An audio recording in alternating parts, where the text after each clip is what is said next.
সম্মানিত সমবেত মুসল্লিবৃন্দ,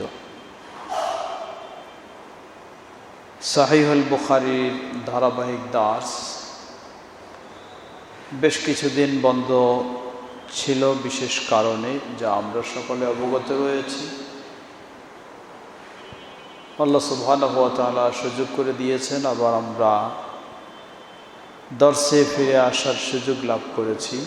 আল্লাহর কাছে দোয়া করছি যেন আল্লাহ রাব্বুল আলামিন এই ভয়াবহ বিপদ থেকে আমাদেরকে পরিপূর্ণ মুক্তি দান করেন। আজকে সহিহুল বুখারী দার্সে একটি গুরুত্বপূর্ণ প্রসঙ্গ নিয়ে কিছু কথা বলবো ইনশাআল্লাহ। আমরা সকলে জানি, বিশ্বব্যাপী ইসলামী স্কলার যারা, সারা বিশ্বের ইসলামী বিশেষজ্ঞ যারা, তারা এক বাক্যে স্বীকৃতি দেন, আসাহুল কুতুবি বা'দা কিতাবিল্লাহি তাআলা আস-সহিহু লিল ইমাম আল বুখারী। পৃথিবীর বুকে কোরআনুল কারীমের পরেই সবচেয়ে বিশুদ্ধ নির্ভরযোগ্য গ্রন্থ হচ্ছে সহিহুল বুখারী। অর্থাৎ মুসলিম উম্মাহ তারা এ বিষয়ে একমত যে মাযহাবেই হোক না কেন, শিয়া ব্যতীত সুন্নি যারা, তারা সকলেই একমত যে কোরআনুল কারীমের পরেই সবচেয়ে নির্ভরযোগ্য বিশুদ্ধ গ্রন্থ হচ্ছে সহিহুল বুখারী। আমরা বললাম শিয়া ব্যতীত, কারণ শিয়াদের কাছে সহিহুল বুখারী নির্ভরযোগ্য ও বিশুদ্ধ গ্রন্থ বলে তারা স্বীকার করে না। সেই শিয়াদেরই এক শ্রেণীর অনুসারী, ঠিক অনুরূপভাবে যারা খারেজি, মুআবিয়া রাদিয়াল্লাহু আনহু এবং আলী রাদিয়াল্লাহু আনহুকে যারা কাফের বলে ঘোষণা দিয়েছিল, অধিকাংশ সাহাবীকেই কাফের মনে করেছিল, সেই খারেজিরাও হাদিসকে স্বীকার করে না। তাদের ওই পরবর্তী যারা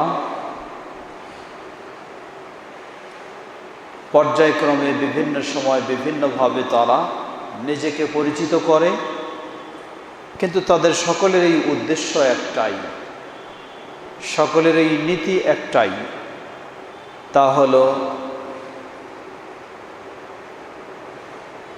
হাদিসকে অস্বীকার করা।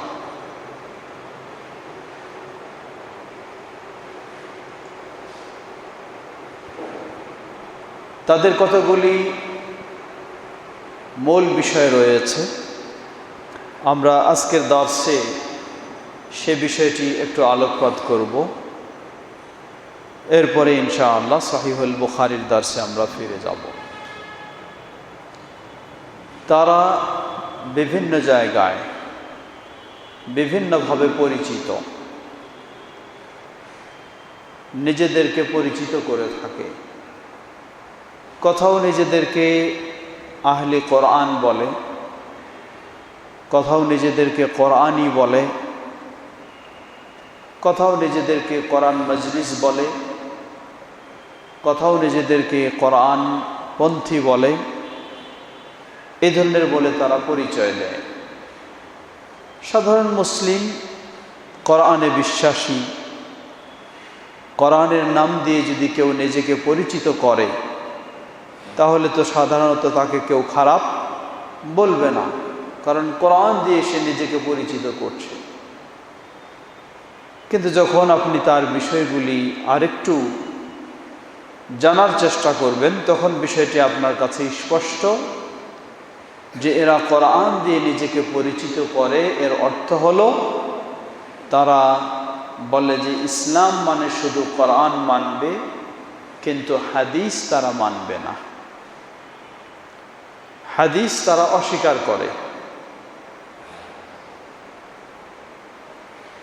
তারা হাদিস অস্বীকার করার পিছনে বেশ কিছু দলিল ও যুক্তি দাঁড় করে থাকে। তারা যে সমস্ত দলিল ও যুক্তি দাঁড় করে থাকে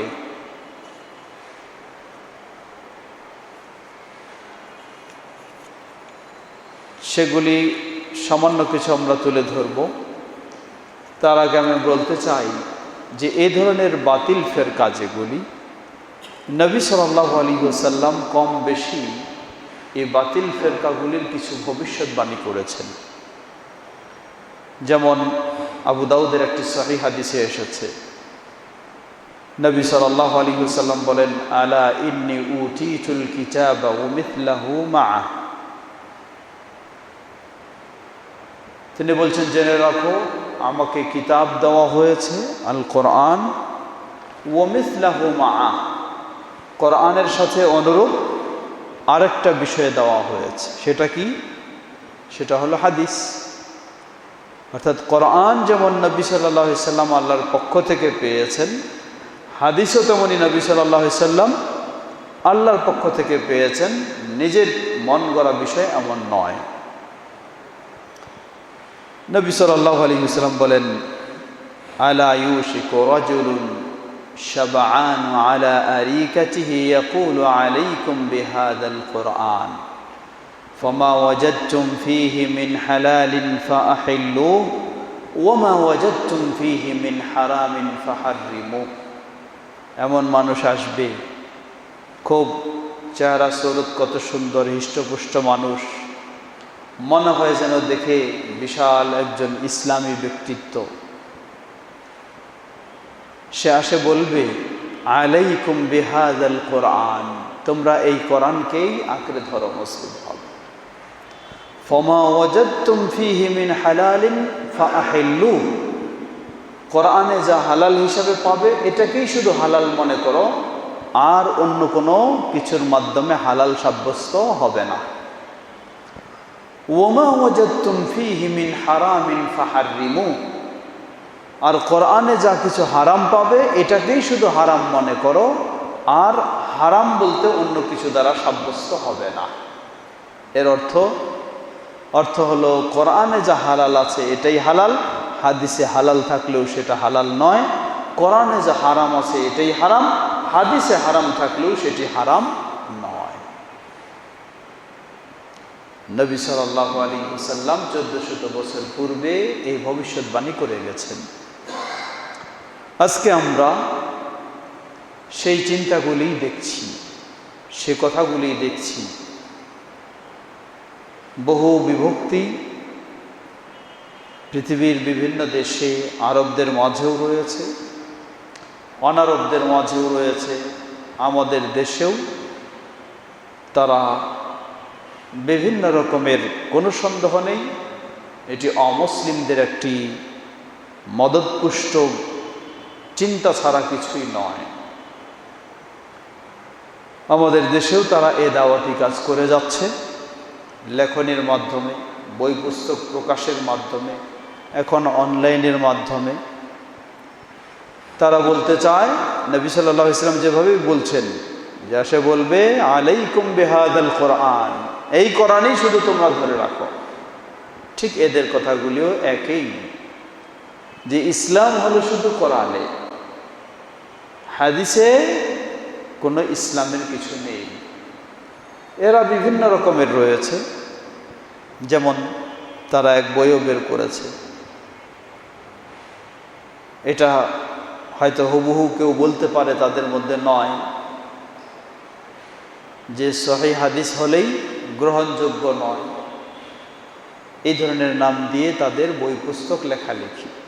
আমরা বলি সহিহ হাদিস হলো সহিহুল বুখারী, তাদের যুক্তি হলো, এটি আবার আরেক গ্রুপ, তাদের যুক্তি হলো যে সহিহ বুখারীর হাদিস যদি কোরআনের সাথে সাংঘর্ষিক হয় তাহলে কোরআনেই ঠিক থাকবে, সহিহ বুখারীর হাদিস হলেও তা বর্জনীয়, গ্রহণযোগ্য নয়। সাধারণভাবে কেউ চিন্তা করলে বলবে যে ঠিকই, আল্লাহর কোরআনের সাথে যদি হাদিস সংঘর্ষ হয় তাহলে তো এই হাদিস গ্রহণযোগ্য নয়, এটা সাধারণ কথা। কিন্তু তারা এটি একটি কৌশলে উপস্থাপন করে হাদিসকে অকার্যকর বলে বলতে চায়। এটি একটি তাদের কৌশল। কারণ কোরআন এর সাথে সহিহ হাদিস কখনো সাংঘর্ষিক হতে পারে না। কোরআনের সাথে সহিহ হাদিস সাংঘর্ষিক হবে না, যেহেতু কোরআন ওয়াহী হিসাবে আল্লাহর পক্ষ থেকে এসেছে, সহিহ হাদিসেও ওয়াহী হিসাবে আল্লাহর পক্ষ থেকে এসেছে। কোরআন হলো সরাসরি আল্লাহর ভাষায়, আর হাদিস হচ্ছে নবী সাল্লাল্লাহু আলাইহি ওয়াসাল্লামের ভাষায় বা তার কাজের মাধ্যমে প্রকাশ পেয়েছে। কিন্তু হাদিস যখন সহিহ বলে প্রমাণিত হবে তা অবশ্যই ওয়াহী এর অন্তর্ভুক্ত, যার কারণে উভয়ের মাঝে কখনো সাংঘর্ষিক পরিস্থিতি তৈরি হতে পারে না। এটি হলো বুঝের অভাবে অথবা বাতিল আকীদার বিশ্বাসের কারণে। সম্মানিত সমবেত দিনী ভাই সকল, তারা যে সমস্ত অবাস্তব যুক্তি দাঁড় করে থাকে, যেগুলির মাধ্যমে তারা এগুলিকে কোরআন এবং হাদিসকে অস্বীকার করতে চায়, সেগুলির মধ্যে তারা বলে, আল্লাহ সুবহানাহু ওয়া তাআলা কোরআনুল কারীমে বলেন, সূরা আনআম এই ধরনের কয়েকটি আয়াত এসেছে। সূরা আনআমের 38 নম্বর আয়াতে আল্লাহ বলেন, মা ফাররাতনা ফিল কিতাবি মিন শাই, আমি এই কিতাবে কোনো কিছুই বাদ দেই নাই, কোনো কিছুই বাদ দেই নাই কোরআনে। তারা বলে যে আল্লাহ স্বয়ং নিজেই বলেছেন যে কোরআনে আল্লাহ কোনো কিছু বাদ দেন নাই, এর মানে ইসলামে যা কিছু প্রয়োজন সব কিছু কোরআনেই রয়েছে। সুতরাং কেন আমরা হাদিস মানতে যাব? আমরা বলবো যে আল্লাহ সুবহানাহু ওয়া তাআলা যা বলেছেন সঠিকই বলেছেন। আল্লাহ কোরআনে কোনো কিছুই বাদ দেন নাই, এর অর্থ হাদিস যে মানতে হবে এটাও আল্লাহ কোরআনে বাদ দেন নাই, এটাও আল্লাহ সুবহানাহু ওয়া তাআলা কোরআনে বলে দিয়েছেন যে হাদিসও মানতে হবে। এবং আল্লাহ রাব্বুল আলামিন স্পষ্ট করে দিয়েছেন যে হাদিস না মানলে সে মুমিন হতে পারে না, এটাও আল্লাহ রাব্বুল আলামিন কোরআনে স্পষ্ট করে দিয়েছে। অতএব তাদের দলিল দিয়েই তাদের জবাব হলো, এই কোরআনেই বলে দিচ্ছে যে আল্লাহ সুবহানাহু ওয়া তাআলা কোনো কিছু বাদ দেন নাই কোরআনে, অতএব হাদিস যে মানতে হবে এটাও আল্লাহ বাদ দেন নাই, এটাও আল্লাহ কোরআনে দিয়েছে। আল্লাহ রাব্বুল আলামিন বলছেন সূরা হাশর 7 নম্বর আয়াত, ওমা আতাকুমুর রাসূলু ফাখুযু ওমা নাহাকুম আনহু ফামতাহু, রাসূল তোমাদেরকে যা দিয়েছেন তা গ্রহণ করো, আর যা নিষেধ করেছেন তা থেকে বিরত থাকো। তাহলে রাসূল সাল্লাল্লাহু আলাইহি সাল্লাম আমাদেরকে কি দিয়েছেন? দিয়েছেন আল কোরআনুল কারীম আল্লাহর পক্ষ থেকে পেয়ে, দিয়েছেন আমাদেরকে হাদিস আল্লাহর পক্ষ থেকে পেয়ে। অতএব এই কোরআনেই বলে দিচ্ছে, যাতে আল্লাহ কোনো কিছু বাদ দেন নাই সেই কোরআনেই বলে দিচ্ছে রাসূল সাল্লাল্লাহু আলাইহি সাল্লামের দেওয়াকে গ্রহণ করতে হবে আর নিষিদ্ধ বিষয়কে বর্জন করতে হবে। আল্লাহ সুবহানাহু ওয়া তাআলা বরং কোরআন মানুষ যেন সহজে বুঝতে পারে এই জন্য কোরআনের ব্যাখ্যা স্বরূপ দিয়েছেন কাকে? নবী মুহাম্মদ সাল্লাল্লাহু আলাইহি ওয়াসাল্লামকে। সূরা নাহলের 44 নম্বর আয়াতে আল্লাহ বলেন, وَأَنزَلْنَا إِلَيْكَ الذِّكْرَ لِتُبَيِّنَ لِلنَّاسِ مَا نُزِّلَ إِلَيْهِمْ, হে নবী তোমার কাছে আমি এই কোরআন নাজিল করেছি। কেন? লিতুবাইয়িনা লিন্নাসি মা নুযিলা ইলাইহিম, মানুষের জন্য যা কিছু নাজিল করা হয়েছে এটা যেন তুমি মানুষের কাছে সুন্দরভাবে ব্যাখ্যা করে দিতে পারো, বর্ণনা করে দিতে পারো। তাহলে আল্লাহ রাব্বুল আলামিন নবী সাল্লাল্লাহু আলাইহি ওয়াসাল্লামের ইসলামের বিষয়ে যা বর্ণনা দিয়েছেন কোরআনের আলোকে, সেগুলিকেও আল্লাহ রাব্বুল আলামিন সমর্থন দিলেন এবং সেগুলিকেও ইসলামের বিষয় বলে গণ্য করলেন। আরও স্পষ্ট আয়াত সূরা নিসা 65 নম্বর আয়াত, আল্লাহ রাব্বুল আলামিন বলেন, ফালা ওয়া রাব্বিকা লা ইউমিনুন হাত্তা ইউহাক্কিমুকা ফীমা শাজারা বাইনাহুম সুম্মা লা ইয়াজিদু ফী আনফুসিহিম হারাজাম মিম্মা কাযাইত ওয়া ইউসাল্লিমু তাসলিমা। হে নবী, তোমার রবের কসম করে বলছি, তারা পরস্পরে যে দ্বন্দ্ব মতভেদে লিপ্ত হয়েছে সেটার সমাধান যদি তোমার মাধ্যমে মেনে না নেয় তাহলে মুমিন হতে পারে না। তো নবী সাল্লাল্লাহু আলাইহি ওয়াসাল্লামের মাধ্যমে সমাধান মানে কি? এর অর্থ এটাই যে কোরআন এর মাধ্যমেও সমাধান হতে পারে, অথবা নবী সাল্লাল্লাহু আলাইহি ওয়াসাল্লামের হাদিসের মাধ্যমেও সমাধান হতে পারে। কোরআনের মাধ্যমেও নবী সাল্লাল্লাহু আলাইহি ওয়াসাল্লাম সমাধান দিতে পারেন, অথবা হাদিসের মাধ্যমেও সমাধান দিতে পারেন। বরং বেশিরভাগ সমাধান নবী সাল্লাল্লাহু আলাইহি ওয়াসাল্লাম কি করেছেন? হাদিসের মাধ্যমে দিয়েছেন। তাহলে এই আয়াত বলে দিচ্ছে, যেই হাদিসের মাধ্যমে নবী সাল্লাল্লাহু আলাইহি ওয়াসাল্লাম সমাধান দিয়েছেন, এই সমাধানকে যদি কেউ মেনে না নেয় তাহলে সে কখনো মুমিন হতে পারে না। অতএব আমরা বলবো, তাদের যে প্রথম যুক্তি হাদিসকে অস্বীকার করা, যে কোরআনের মধ্যেই আল্লাহ সব কিছু দিয়েছেন, আমরা বলবো যে সেই সব কিছুই বলে দিচ্ছে, হাদিসকে অস্বীকার করা মানেই হলো সে অমুসলিম, সে কখনো মুসলিম থাকতে পারে না। দ্বিতীয় বিষয়, তাদের দ্বিতীয় দলিল হচ্ছে, যুক্তি হচ্ছে যে কোরআন হাদিস এটি ওহী নয়। ওহী নয় এমন তারা কিছু যুক্তি দেখায়। কেমন যুক্তি? যেমন একটি হাদিস সহিহ, নবী সাল্লাল্লাহু আলাইহি ওয়াসাল্লাম মক্কা থেকে যখন মদিনায় গেলেন, মক্কার মানুষেরা হচ্ছেন ব্যবসায়ী, তারা ছিলেন ব্যবসায়ী, আর মদিনার মানুষেরা ছিলেন কৃষক, তারা চাষাবাদ করতেন। চাষাবাদের মধ্যে উল্লেখযোগ্য হচ্ছে খেজুরের বাগান।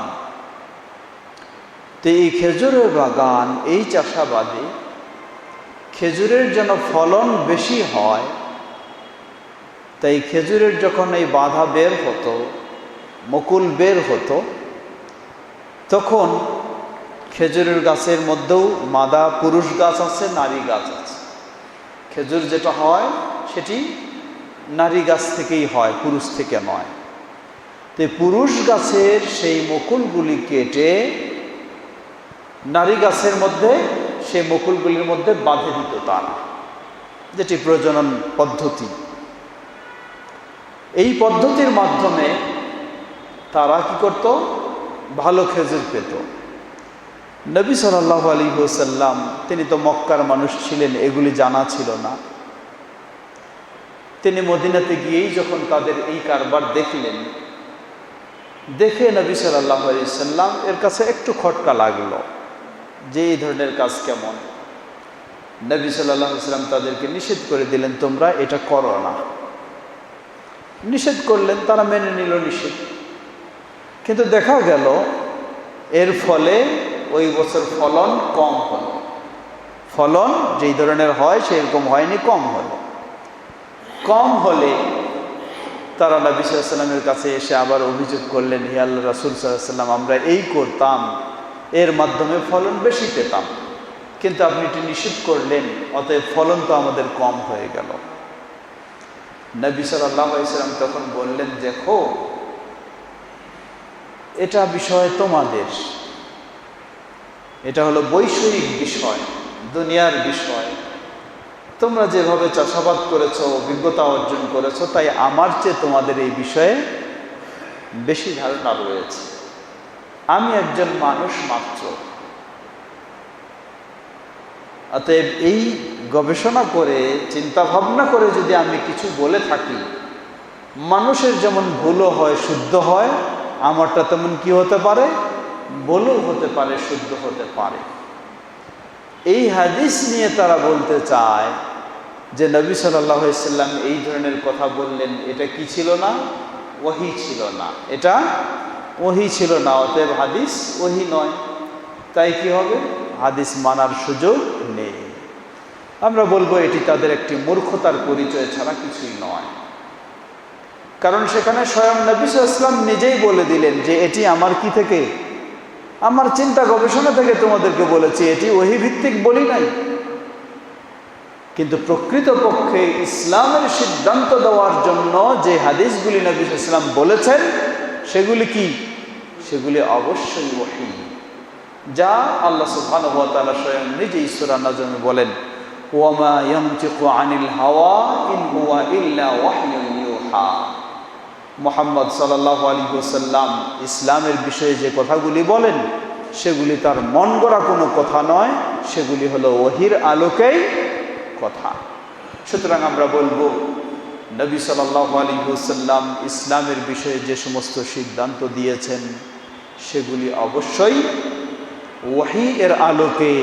অতএব হাদিস সহিহ ও নির্ভরযোগ্য হাদিস অবশ্যই এটি ওহী এর অন্তর্ভুক্ত, কখনো ওহী ব্যতীত এমন নয়। তাদের এ দাবি সম্পূর্ণ মিথ্যা, বাতিল। তৃতীয় বিষয়, তারা এ ধরনের যুক্তি দেখাতে চায় যে হাদিস এর মাধ্যমে কি হয়েছে, অনেক বিষয়ে বিভক্তি সৃষ্টি হয়েছে। এক হাদিসকে কেউ যঈফ বলে, আবার কেউ সহিহ বলে, কেউ মানতে পারে, কেউ মানতে পারে না। পক্ষান্তরে কোরআনের ক্ষেত্রে এই বিষয়টি নেই, সবাই এক বাক্যে কোরআনকে গ্রহণ করে নিয়েছে। সুতরাং কোরআন নির্ভরযোগ্য, হাদিস নির্ভরযোগ্য নয়। জবাব, আমরা বলবো এটিও তাদের একটি বাতিল চিন্তা ছাড়া কিছুই নয়। কারণ আজকে দেখুন, এক শ্রেণীর মানুষ তারা বিশ্বাস করে যে নবী সাল্লাল্লাহু আলাইহি ওয়াসাল্লাম কিসের তৈরি? নূরের তৈরি। দলিল কি দেয়? দলিল কোরআন দিয়ে দেয়। আল্লাহ রাব্বুল আলামিন সূরা মায়েদা 15 নম্বর আয়াতে বলেন, জাআকুম নূরুন ওয়া হুদা। এখানে নূর শব্দ দিয়ে তারা দলিল দেয় যে এর অর্থ হলো মুহাম্মদ সাল্লাল্লাহু আলাইহি ওয়াসাল্লাম নূরের তৈরি। আবার এই কোরআন দিয়ে আমরা দলিল দেই, আল্লাহ সুবহানাহু ওয়া তাআলা সূরা কাহফের 110 নম্বর আয়াতে বলেন, কুল ইন্নামা আনা বাশারুম মিথলুকুম। হে নবী, তুমি বলে দাও তাদেরকে, আমি তোমাদের মতো একজন মানুষ মাত্র। মানে আমি কিসের নয়? নূরের নয়। তাহলে লক্ষ্য করুন, হাদিস বাদেই দিলাম, হাদিস বাদেই দিলাম, কোরআনের এক আয়াত দিয়ে একজন দলিল দিচ্ছে নবী সাল্লাল্লাহু আলাইহি ওয়াসাল্লাম নূরের নবী, আবার কোরআনের আয়াত দিয়ে অপরজন তাদের প্রতিবাদ করছে। কয় দল হলো? দুই দল হলো না? কি দিয়ে দুই দল হলো? হাদিস দিয়ে না শুধু কোরআন দিয়েই? কোরআন দিয়েই।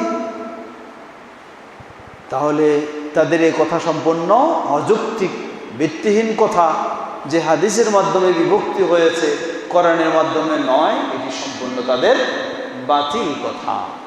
কোরআন সঠিকভাবে না বুঝলে যেমন বিভক্তি হতে পারে, হাদিসও সঠিকভাবে না বুঝলে, গ্রহণযোগ্য ঠিকমতো না বুঝলে সেখানেও বিভক্তি হতে পারে। এটাই স্বাভাবিক, দুই জায়গায় হতে পারে।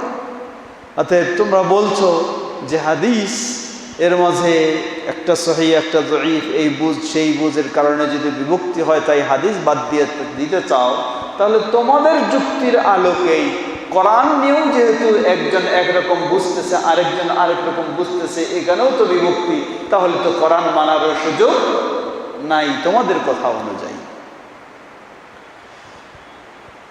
তৃতীয় বিষয়, আমরা তাদেরকে বলতে পারি আরো যে তোমাদের এ কথা হলো অবাস্তব কথা। কারণ আল্লাহ সুবহানাহু ওয়া তাআলা ইসলাম এর পরিপূর্ণতা দিয়েছেন কোরআন এবং হাদিস দিয়ে। আল্লাহ রাব্বুল আলামিন নবী সাল্লাল্লাহু আলাইহি ওয়াসাল্লামের পর 10ম হিজরিতে বিদায় হজ্জের সময় আরাফাত দিবসে জুমার দিন আয়াত নাজিল করলেন, আল ইয়াউমা আকমালতু লাকুম দীনাকুম ওয়া আতমামতু আলাইকুম নি'মাতি ওয়া রাদিতু লাকুমুল ইসলাম দীনা। আজকে আমি তোমাদের জন্য তোমাদের দিনকে পরিপূর্ণ করে দিলাম, তোমাদের প্রতি আমার নেয়ামতকে সম্পূর্ণ করে দিলাম, তোমাদের জন্য দিন হিসাবে ইসলামকে মনোনীত করলাম।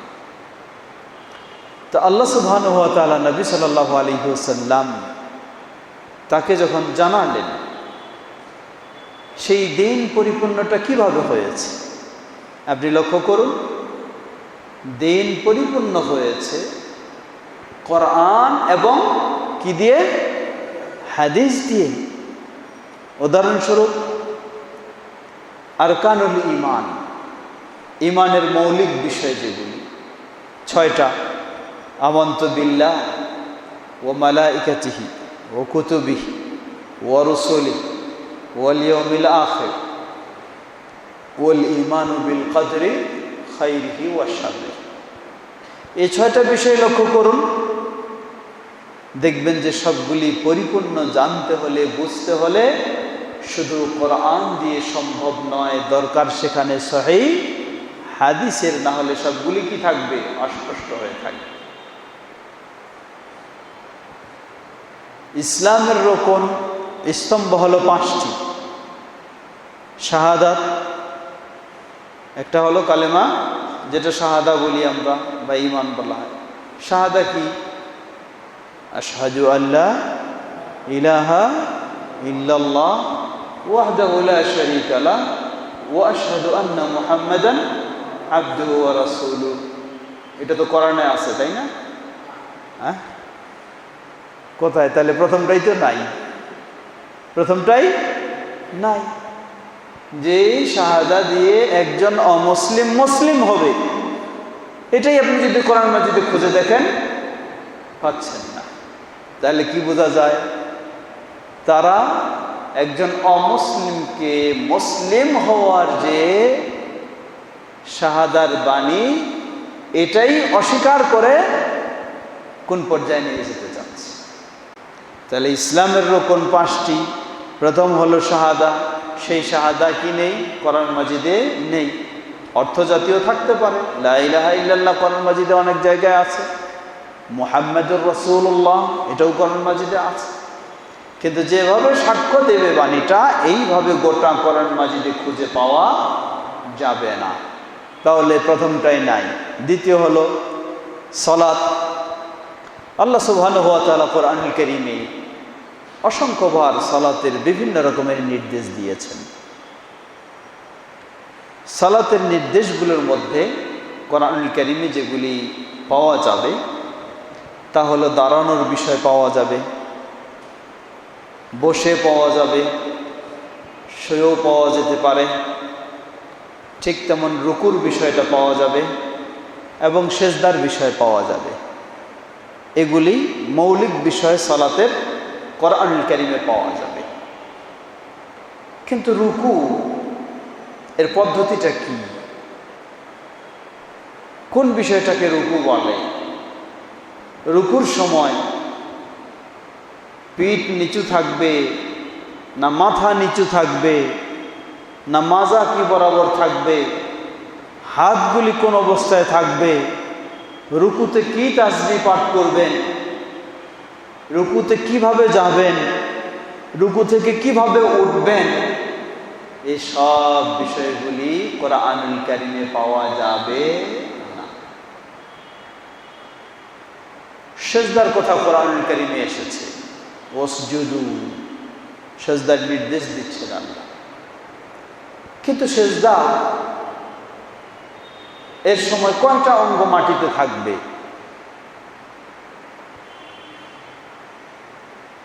কি পদ্ধতিতে সেজদা দিতে হবে?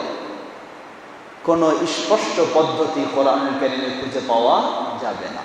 তাহলে তাদের কথায় সালাত আদায় করতে হবে, সেই সালাতের রুকুর বলতে তো কোনো বৈশিষ্ট্য নাই, সেজদার কোনো নিয়ম নাই, দাঁড়ানোর কোনো সঠিক নিয়ম নাই, বসার কোনো সঠিক নিয়ম নাই, এই ধরনের সালাত আদায় করতে হবে তাদের কথা অনুযায়ী। তাহলে এটি কি প্রমাণ করে? এটি প্রমাণ করে যে সালাতেই চলবে না। এদের এক ছেলে, তার সাথে কথা হয়েছিল যে তোমরা বলো কোরআনে যেভাবে সালাত সেভাবে আদায় করতে হবে। হাদিস তোমরা মানতে চাও না, কিন্তু তোমাকে তো সালাতও আদায় করতে দেখি না। ও বলে, কেন দেখেন না? আমি সালাত আদায় করি। কোথায়? যখন যেখানে থাকি যেভাবে চলি সেভাবেই সালাত আদায় করি। লা হাওলা ওয়ালা কুওয়াতা ইল্লা বিল্লাহ। যখন যেভাবে থাকে যেভাবে চলে সেভাবেই সালাত আদায় করে। 5 ওয়াক্ত আদায় করতে হবে। কোরআন মাজিদে এই ধরনের ইঙ্গিত সূচক এসেছে সময়েরটা, কিন্তু হুবহু যেভাবে হাদিসে বর্ণনা এসেছে সেভাবে আসেনি। জামায়াতের যে পদ্ধতি, কাঁধে কাঁধ মিলিয়ে পায়ে পা মিলিয়ে সুন্দরভাবে দাঁড়াতে হবে, সম্মিলিতভাবে রুকুকারীদের সাথে রুকু করার কথা কোরআনে এসেছে, কিন্তু জামায়াতের যে বৈশিষ্ট্য সেগুলি তো আসেনি। তাই তারা কি করে, যে প্রথমে এইভাবে সালাত আর আদায় না করার পর্যায়ে তখন চলে যায়। এই জন্য আমরা সেদিন বলছিলাম, মিশরের এক বড় আলেম, খুব বিখ্যাত আলেম, কিন্তু আল্লাহ হেদায়েতের মালিক।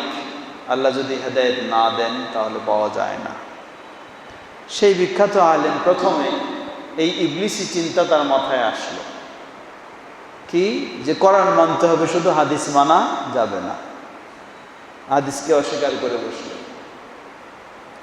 এরপর এখন কোরআন, পরে তখন তার মাথায় আরেক চিন্তা আসলো যে কোরআনের মাঝেও তো বিভিন্ন রকমের দ্বিমতের বিষয় দেখা যাচ্ছে, সুতরাং এই কোরআনও আর মানার সুযোগ নাই। তখন কোরআন থেকেও বের হয়ে গেল। তো এটি হচ্ছে, এগুলি হলো ইবলিসি চিন্তা ছাড়া আর কিছুই নয়। মানুষকে এই কথাগুলি বলা মানে তাকে ইসলাম থেকে টোটাল বের করে নেওয়াই হলো এটি, এই কোরআনই বা কোরআনপন্থী যারা বা আহলুল কোরআন যারা, তাদের একটি অপকৌশল, এছাড়া আর কিছুই নয়। আল্লাহ রাব্বুল আলামিন সালাতের সাথে সাথে কোরআনুল কারীমে যাকাতের কথা বলেছেন। এখানে একইভাবে লক্ষ্য করুন, কোন কোন সম্পদের যাকাত দিতে হবে কোরআনুল কারীমে বিস্তারিত বর্ণনা আসেনি। কি পরিমাণ হলে যাকাত দিতে হবে তাও বিস্তারিত আসেনি।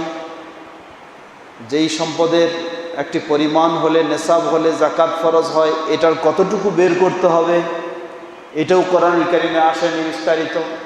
এর মানে যখন এই বলবে যে হাদিস মানা যাবে না, শুধু কোরআন মানতে হবে, পরক্ষণে সে বলবে যাকাত তো আমি দেই, যেমন মন চায় তেমন আমি যাকাত দেই, এত কিছু নিয়ম মানার দরকার নাই। এই হলো কৌশল। সিয়াম একই অবস্থা, হজ একই অবস্থা, পর্দা একই অবস্থা, সবগুলি দেখবেন যে একই পর্যায়ে চলে যাবে।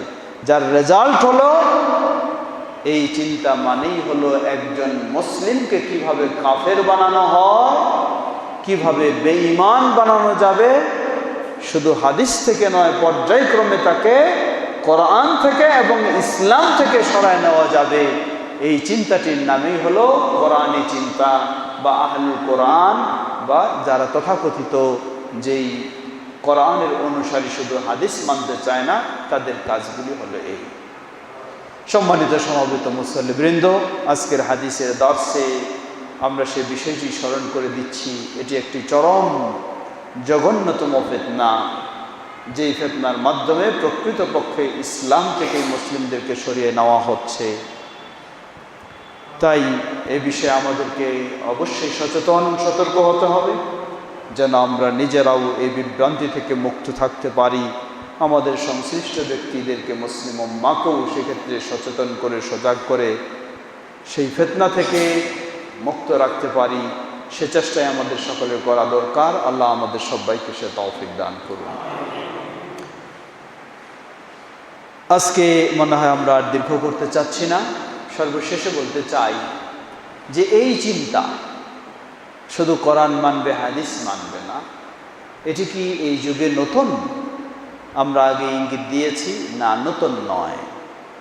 শিয়াদের চিন্তাও হলো এইরকম। নবী সাল্লাল্লাহু আলাইহি ওয়াসাল্লাম ও সাহাবায়ে কেরামদের হাদিসকে তারা মানতে রাজি নয়, নিজের মন গড়া হাদিস তৈরি করে নিয়ে সেগুলি মানে, কথা মানে। সেই আলী রাদিয়াল্লাহু ও মুআবিয়া রাদিয়াল্লাহু আনহু থেকে তাদেরকে কাফের বলে যারা বের হয়ে গেছিল সেই খারেজি, তাদেরও চিন্তা হলো হাদিস মানা যায় না, কারণ সব সাহাবী তো কাফেরই, মুসলমানই না, তাহলে আর হাদিস কি মানবেন? নাউযুবিল্লাহ। সুতরাং এই চিন্তাটি নতুন নয়, এই চিন্তা হলো প্রাচীন চিন্তা। বরং আরও গভীরে যদি আমরা যেতে চাই, নবী সাল্লাল্লাহু আলাইহি ওয়াসাল্লামের রিসালাতকে যারা মেনে নিতে চায়নি, তাদেরই একটি অপর নাম হলো তারা নবী সাল্লাল্লাহু আলাইহি ওয়াসাল্লামের কোনো হাদিসকে মানতে, কোনো সুন্নাহকে মানতে তারা চায় না, শুধু কোরআন মানবে এমন একটি অজুহাত দেখিয়ে প্রকৃতপক্ষে ইসলাম থেকে দূরে সরে যাওয়ার এই একটি চক্রান্ত ও ষড়যন্ত্র ছাড়া কিছুই নয়। সুতরাং সেই চিন্তাই, সেই প্রাচীন চিন্তাই বিভিন্ন সময় বিভিন্ন প্রেক্ষাপটে বিভিন্ন রকমের নাম দিয়ে, পরিচয় দিয়ে এর উদ্ভব ঘটে থাকে, আবির্ভাব হয়ে থাকে এবং মানুষকে বিভ্রান্তিতে নিয়ে যায়। অতএব আমাদেরকে সেই ক্ষেত্রে সম্পূর্ণ সচেতন থাকতে হবে। আল্লাহ আমাদের সবাইকে সে তৌফিক দান করুন। একজন মুসলিমকে তার আকীদায়, তার আমলে, তার যাবতীয় ইসলামের কাজে কোরআন এবং হাদিসের ক্ষেত্রে আমরা অবশ্যই বলবো হাদিস যেন নির্ভরযোগ্য, গ্রহণযোগ্য ও সহিহ হয়, তাহলে সেটিই হলো গ্রহণযোগ্য। হাদিসের নাম দিয়ে যেমনইভাবে পাইকারি মন গড়া হাদিস, জাল ভিত্তিহীন হাদিস গ্রহণযোগ্য চলবে না, ঠিক তেমনইভাবে আবার হাদিসকে বর্জন করা সেটিও চলবে না। বরং নবী সাল্লাল্লাহু আলাইহি ওয়াসাল্লাম থেকে যেসব হাদিস সহিভাবে প্রমাণিত, কোরআন এবং সহিহ হাদিস, সে দুটোর মাধ্যমেই ইসলাম মেনে চলতে হবে। এটি হলো আহলুল হাদিসদের দাওয়াত, এটি হলো আহলুল হাদিসদের আহ্বান, এটি হলো আহলুল হাদিসদের বক্তব্য। এখানে আরেকটি বিষয় স্মরণ করে দিতে চাই, কেউ কেউ অজ্ঞতার কারণে আহলে কোরআনের সাথে আহলে হাদিসকেও জড়ায় দেয়। বলে কি, আহলে কোরআন মানে এরা শুধু কোরআন মানে হাদিস মানে না, আর আহলে হাদিস মানে এরা শুধু হাদিস মানে কোরআন মানে না। এটি তাদের একটি মূর্খতার পরিচয় ছাড়া কিছুই নয়। কারণ আহলুল হাদিস তারা হাদিস মানে কোন হাদিস? এক নম্বর হাদিস হলো আল্লাহু নাজ্জালা আহসানাল হাদিস, আল্লাহ সর্বোত্তম হাদিস নাজিল করেছেন, সেটা হলো আল কোরআনুল কারীম। দ্বিতীয় হাদিস হলো নবী মুহাম্মদ সাল্লাল্লাহু আলাইহি সাল্লামের হাদিস। তাই আহলুল হাদিস মানেই হলো তারা কোরআন এবং সহিহ হাদিসের অনুসারী। আর তথাকথিত আহলুল কোরআন মানে হলো তারা হাদিস অনুসারী নয়, তারা শুধু কোরআনের কথা বলে থাকে, এরপরে সেটি মন গড়াভাবে বলে থাকে। আমরা যদি আবার হাদিসে খুঁজি, দেখা যাবে যে আহলুল কোরআন নবী সাল্লাল্লাহু আলাইহি সাল্লাম এভাবেও ব্যবহার করেছেন। যেমন এক হাদিস সহিহ, আল্লাহ রাসূল সাল্লাল্লাহু আলাইহি ওয়াসাল্লাম বলেন, আউতিরু ইয়া আহলাল কোরআন, আও কামা ক্বালেন নবী সাল্লাল্লাহু আলাইহি ওয়াসাল্লাম, হে আহলে কোরআনেরা তোমরা বেতরের সালাত আদায় করো। নবী সাল্লাল্লাহু আলাইহি ওয়াসাল্লাম যে সেখানে আহলে কোরআন বলে সম্বোধন করেছেন, এটি কাকে সম্বোধন করেছেন? যারা কোরআন এবং হাদিস অনুযায়ী ইসলাম মানে তাদেরকে সম্বোধন করেছেন, এই বাতিলপন্থীকে নয়। তাই আমরা বলবো যে তথাকথিত আহলে কোরআন, তথাকথিত আহলে কোরআন বা কোরআনিক যারা রয়েছে, তাদের এই বিভ্রান্তি থেকে আমাদেরকে অবশ্যই সচেতন হতে হবে। আল্লাহ আমাদের সবাইকে সচেতন হওয়ার তৌফিক দান করুন। আজকে আমরা আর দীর্ঘ না করে এখানে শেষ করতে চাচ্ছি। এতক্ষণ যাবৎ যে বিষয়গুলি আমরা শুনলাম, সেগুলি থেকে যেন আমরা ভালোভাবে উপকৃত হয়ে আমাদের ঈমান ইসলামকে সুন্দর রাখতে পারি। আল্লাহ আমাদের সবাইকে সে তৌফিক দান করুন এবং এই বিভ্রান্ত শ্রেণীর ফিতনা থেকে আল্লাহ মুসলিম উম্মাহকে হেফাজত করুন। মুসলিম উম্মাহকে কোরআন এবং সহিহ হাদিসের আলোকে ইসলাম মেনে চলার তৌফিক দান করুন। আমাদের মাঝে উপস্থিত অনুপস্থিত যারা অসুস্থ রয়েছেন, সকল অসুস্থ ব্যক্তিদেরকে পরিপূর্ণ সুস্থতা দান করুন। বিশেষ করে আমাদের সম্মানিত আলী ভাই এবং তার স্ত্রী দুজনেই গুরুতর অসুস্থ, আরও অনেকে অসুস্থ রয়েছেন। আল্লাহ সবাইকে পরিপূর্ণ সুস্থতা দান করুন। সুবহানাকা আল্লাহুম্মা ওয়া বিহামদিকা আশহাদু আল্লা ইলাহা ইল্লা আনতা আস্তাগফিরুকা ওয়া আতুবু ইলাইক। আসসালামু আলাইকুম ওয়া রাহমাতুল্লাহি ওয়া বারাকাতুহু।